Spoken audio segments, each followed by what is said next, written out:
back. You're watching Overdrive. Now, when customers go looking for a luxury sedan, they're looking for performance, style, and of course, luxury. Sandeep Srikanth is standing by with a car that has all of those attributes and now is going a bit frugal. Now, you might be wondering why I'm all dressed up, but isn't it obvious? It's not every day that one gets a Jaguar to play with.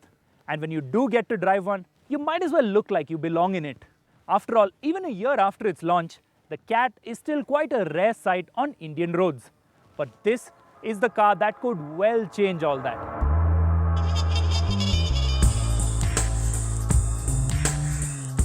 In a world of aerodynamic shapes, cost-effective lines, and practical designs, the Jaguar XF is pure visual delight, successfully merging a high-tailed coupe silhouette with a practical four-seater saloon. It's a mix of sexy, contemporary design cues and retro throwbacks like the recessed grille and feline headlamps. If the fresh, modern exterior sets the XF apart from the Germans, the interiors just take it to a whole new level. It's a seamless mix of 1960s gentleman's club and 21st century nightclub. Obviously, there's a lot of wood and supple leather, but the mottled aluminium fascia and cool blue backlighting remind you that it means business. Rear legroom will be a bit tight when compared to the Germans, but an XF owner's place is behind the wheel, where you can best experience the visual theatre of the car coming to life. Now, if you live in the metros, seeing a BMW or a Mercedes on the streets has become quite passé. In fact, I was taking a drive from Dadar to Worli in Mumbai recently, a distance of about 10 kilometers, and along the way, I counted 30 Germans. The Jaguar XF, it may have been launched almost a year ago, but it's still quite a rarity on the streets. It still draws those admiring and wistful glances. But that's not why this car is on the show this week. It's on the show because Tata Motors has just launched a new variant with a diesel engine. The 3-litre twin-turbo V6 oil burner also does duty in Jaguar's flagship XJ sedan, and since the XF is smaller and lighter, in this car it's a veritable rocket, making the Jag the most powerful sedan in its segment.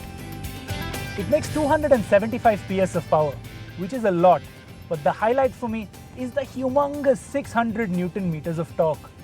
600 Newton meters, that's more than some interstate buses, and all of that torque is available within just 500 milliseconds of idle. So all you have to do is step on the throttle and watch the world explode around you.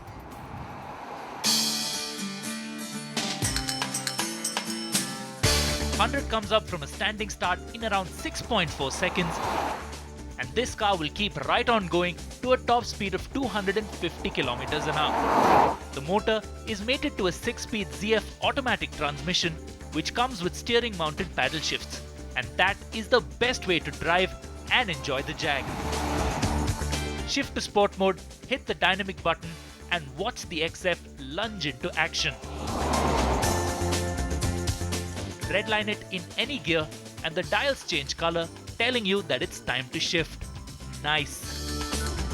Since it's a turbo diesel, the XF might not sound quick, but mind-numbing acceleration is available at any speed, in any gear, up any incline. In fact, the only thing that can slow this car down is Indian traffic. This engine uses parallel sequential twin turbocharging. That is to say, most of the time, a variable geometry turbocharger does all the work, leaving the secondary turbo dormant. But when the revs hit 2800 RPM, this smaller fixed geometry blower kicks in to provide extra boost. It's different from other twin turbo systems that use a smaller turbo for low revs and a larger secondary blower for the big work. And Jaguar says its system, which isolates the smaller turbo from exhaust gases until required, reduces pumping losses, fuel consumption, and emissions. When Bert drove the petrol XF last year, he did say that the chassis, which is based on the old S-Type and shares components with the XK, didn't quite do justice to the epic 5-litre V8 engine. In the diesel, however, things are a bit more sorted. Now, Jaguars being regal cars, they tend to do everything in a rather relaxed and stately manner. And that's the same with this XF diesel. While the ride is plush, there is a bit of body roll, and around corners, it doesn't feel quite as stable as the Germans. But if you want German car rivaling handling, you can opt for the XFR, though that only has a petrol engine.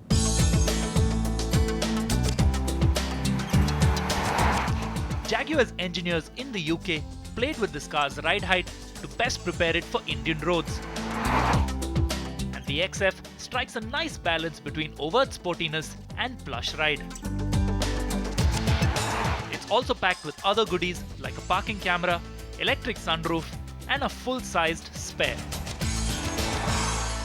For the past year and a bit, if you wanted to buy a Jag, you only had the option of the thirsty 5-litre supercharged petrol engine. For a diesel, you had to go German. And the Germans sold a lot of diesels last year. So many, in fact, that they had our Environment Minister up in arms. But now, with this excellent 3-litre diesel power plant, Jaguar has taken aim at the BMW 530d, Audi A6 and Mercedes E350. It costs 48.3 lakhs ex-showroom Delhi, which is in the same ballpark, though a bit more expensive. And all that extra money buys you all those admiring glances when you hit the road. This is a car you buy when you want to say you're different. And more importantly, this is the car to buy if you want to get noticed.